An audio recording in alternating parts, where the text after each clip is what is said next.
Class 10th का question है। दो संख्याओं का अंतर 26 है और एक संख्या दूसरी की 3 गुनी है, उन्हें ज्ञात कीजिए। यानी कि दो संख्या का मान ज्ञात करना है। ये सभी का दो संख्याओं का अंतर 26 है। ये क्लास 10th का क्वेश्चन है। ये क्वेश्चन पूछ सकता है इस बार 2025 के में, है ना। Bihar board BSEB। सबसे पहले दो संख्याओं का अंतर कह रहा था। ऐसे क्वेश्चन में सबसे पहले हल करेंगे तो माना कि इसमें माना कि पहली संख्या x, हमें पता नहीं कि पहली संख्या कितनी है, तो मान लिया कि पहली संख्या x और दूसरी संख्या y। ठीक है, तो पहली संख्या x और दूसरी संख्या y। तो प्रश्न से चलेंगे। प्रश्न से कहता है कि पहली संख्या दूसरी संख्या, दो संख्याओं का अंतर 26 है। यानी पहली संख्या दूसरी संख्या की दोनों का अंतर कितना है? 26 है। तो इस ऐसे को समीकरण 1 मान लेंगे, समीकरण 1। ठीक है। और क्या कहता है प्रश्न से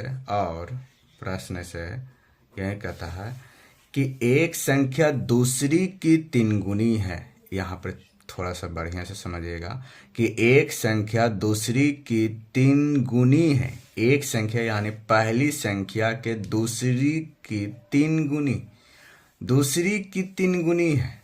दूसरी के क्या है? 3 गुनी है। यानी दूसरी के ही कह दिया 3 गुना है।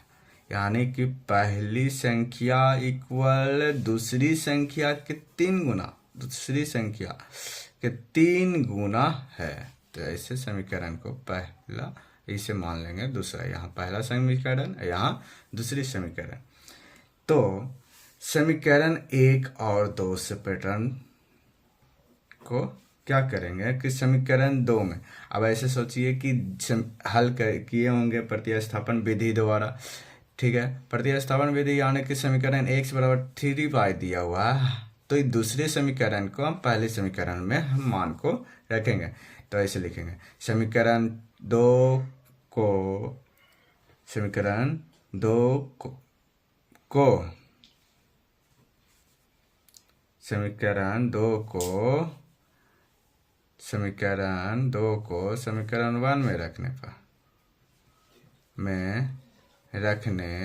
पर या आप ऐसे भी बोल सकते हैं समीकरण 2 को ये y का मान भी रख सकते हैं इस तरफ लाकर, y बराबर x/3 यानी कि x/3 समीकरण 1 में रखने पर। हमको क्या दिक्कत हो गया कि समीकरण 2 को समीकरण 1 में रखने पर ऐसा भी बोल सकते हैं कि x बराबर 3y आपने खुद कर दिया, यानी 3y यहाँ पर रख देंगे। यानी कि आगे बढ़ेंगे तो क्या कहेंगे कि समीकरण दूसरा वाले समीकरण के पहला में रखेंगे, यानी 3y माइनस y इक्वल 26। ठीक है, तो 3y में से y घटेगा तो कितना हो जाएगा? 2y इक्वल कितना होगा? 26। y बराबर क्या हो जाएगा? 26 भाग इंटू में है तो 2 भाग में आ जाएगा 13, यानी कि y बराबर 13 हो जाएगा। जब y का मान 13 आया, पहली संख्या दूसरी संख्या आ गया 13। अब इसको भी x का भी मान लाना है, तो y का मान जितना आया y बराबर 13, तो y का मान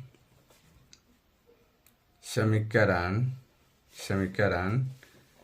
किसी भी संख्या में रख सकते हैं, या तो एक या तो दूसरा में।